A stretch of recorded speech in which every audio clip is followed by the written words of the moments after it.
like most of the last 30 years, I was completely ruled by my lizard brain. I was doing a job that I worked as a court reporter all around town. It was a job that paid the bills, but involved no creativity and no nothing really for my soul. And then 4 years ago, my last employer would belly up.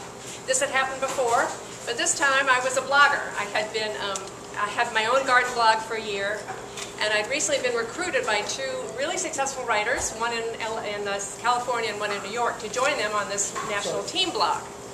So we had just launched, and I thought, you know, they gave me the idea that if they were making a living as a writer, maybe I could too. So I joined with them, but my lizard brain didn't just slither away at that moment. I had lots of fears that hung around for quite a while. The name of our joint venture was Garden Rand. So here, after being a fly on the wall in Congress and in the courts all these years, I was, you know, mouthing off on this site called Garden Rand, and actually, you know, people were reading it.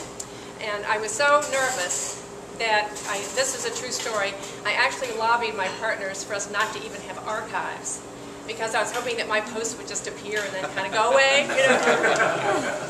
And for at least a couple of years, I thought that someone, either in a nasty comment or somebody reviewing the blog, was going to point out that they were two professionals and one amateur writer, you know, that they'd call me out.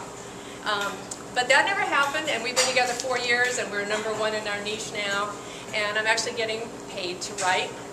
And so the question is, am I... You're the one.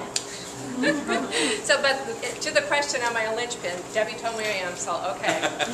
But I do like the part of Seth's definition that it's people who want to be indispensable, because I'm writing now blogs for independent garden centers, and I want the blogs to be so cool that other garden centers look at it and they say, oh, I've got to get me one of those. And how I do it is two things. I follow Debbie's advice in the wonderful book, Corporate Blogging. I make it just a fun service, lots of great information, and not about marketing at all.